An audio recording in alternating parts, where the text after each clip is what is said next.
हाल में UGC net में Ayurveda biology को एक विषय के तौर पर शामिल करने का फैसला हो या फिर सुप्रीम कोर्ट के समक्ष पीएम जन आरोग्य योजना में पारंपरिक चिकित्सा पद्धति को भी शामिल करने की मांग, इससे यही पता चलता है कि आयुर्वेद और पारंपरिक चिकित्सा पद्धतियों की इंपॉर्टेंस बढ़ रही है। इसका प्रमाण तब भी मिला था जब यह खबर आई थी कि ब्रिटेन के किंग चार्ल्स बेंगलुरु के पास एक आधुनिक आरोग्यशाला में पत्नी कैमिला समेत स्वास्थ्य लाभ के लिए आए। इससे बेहतर और कुछ नहीं कि आधुनिक चिकित्सा पद्धति से सस्ते और सफल इलाज के साथ ही विदेशियों में भारत की परंपरागत चिकित्सा पद्धतियों जैसे Ayurveda, natural treatment, diet science जैसे ट्रीटमेंट लोकप्रिय हो रहे हैं। योग तो पहले से ही दुनिया भर में लोकप्रिय है। इस संदर्भ में यह भी स्मरण किया जाना चाहिए कि केरल के एर्नाकुलम स्थित श्रीधरियम आयुर्वेदिक नेत्र अस्पताल द्वारा प्रदान की गई चिकित्सा के चलते केन्या के पूर्व प्रधानमंत्री रैला ओडिंगा की पुत्री की आंखों की रोशनी वापस आ गई थी। यह किसी चमत्कार से कम न था। इसके बाद अफ्रीकी देशों से बड़ी तादाद में रोगी आयुर्वेदिक चिकित्सा के लिए भारत आने लगे। देहरादून में ट्रीटमेंट के लिए बहुत संख्या में विदेशी भारत आते हैं। उनसे बातचीत करने पर पता चलता है कि अधिकांश हरिद्वार, ऋषिकेश, देहरादून या आसपास की आरोग्यशालाओं में आए होते हैं। कुछ तो महीनों के लिए आते हैं। इसकी अनदेखी नहीं की जा सकती कि कोरोना काल में दुनिया का आयुर्वेद पर भरोसा बढ़ा। इसके चलते विश्व के कई देशों में आयुर्वेदिक दवाओं की मांग बढ़ी है। आज करीब 100 देशों में भारत के हर्बल उत्पाद पहुंच रहे हैं। आयुर्वेद की महत्ता को विश्व स्वास्थ्य संगठन यानी वर्ल्ड हेल्थ ऑर्गेनाइजर ने भी स्वीकार किया है। यह सही समय है कि आयुर्वेद के साथ अन्य पारंपरिक चिकित्सा पद्धतियों में शोध को बढ़ावा दिया जाए। अब यह सिद्ध होता जा रहा है कि खान पान के जरिए भी सेहत का ध्यान रखा जा सकता है। इनमें मोटे और छोटे अनाज की बहुत ज्यादा भूमिका है।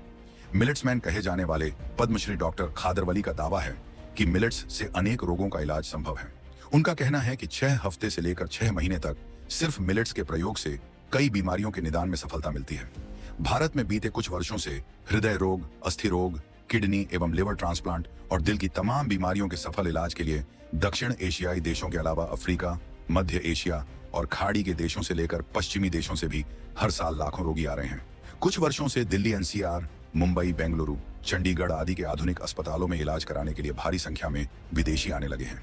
दुनिया भर में बसे भारतवंशी भी स्वदेश में अपना इलाज कराना पसंद कर रहे हैं। इससे भारत मेडिकल टूरिज्म का गढ़ बन रहा है।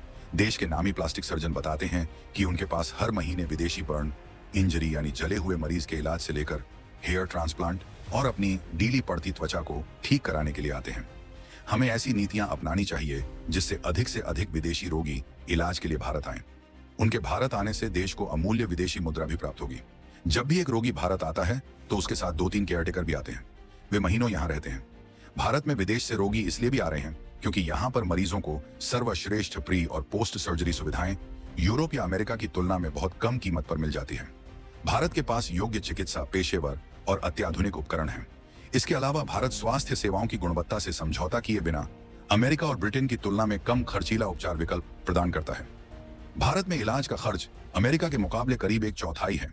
यदि हम इस मोर्चे पर संभल कर चले तो फिर विदेशी इलाज के लिए थाईलैंड, सिंगापुर और जापान जैसे देशों के बजाय भारत का ही रुख करने लगेंगे।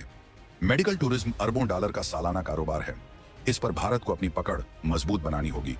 इस क्षेत्र में भारत के सामने तमाम संभावनाएं हैं क्योंकि सारी दुनिया के लोग बेहतर इलाज के लिए अपने देशों की सरहद लांघने लगे हैं। गोवा में आयोजित G20 से जुड़े एक कार्यक्रम में बताया गया था कि 2022 में 14 लाख विदेशी इलाज के लिए भारत आए। यह आंकड़ा ही साबित करता है कि भारत की मेडिकल सुविधाओं को लेकर दुनिया में भरोसा बढ़ रहा है। लेकिन हमें 2030 तक अपने यहाँ हर साल 1 करोड़ तक विदेशी रोगियों को इलाज के लिए बुलाने के उपाय करने होंगे। इस लक्ष्य को हासिल करने के लिए भारत को अंतर्राष्ट्रीय मानकों के अनुरूप अस्पतालों और क्लिनिकों का निर्माण करके गुणवत्तापूर्ण चिकित्सा सेवाओं की उपलब्धता सुनिश्चित करनी चाहिए। सरकार को मेडिकल टूरिज्म को बढ़ावा देने के लिए एक स्पष्ट नीति बनानी चाहिए जिसमें उचित नियम, विनियमन और प्रोत्साहन शामिल हो। भारत को अपने मेडिकल टूरिज्म का प्रचार करने के लिए अंतर्राष्ट्रीय स्तर पर मार्केटिंग अभियान भी चलाना चाहिए। टेलीमेडिसिन, ई परामर्श और अन्य डिजिटल स्वास्थ्य सेवाओं को अपनाकर भी भारत मेडिकल टूरिज्म को गति दे सकता है।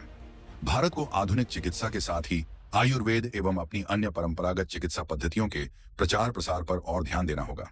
इसका एक बड़ा लाभ यह होगा कि बड़ी संख्या में युवाओं को रोजगार मिलेंगे।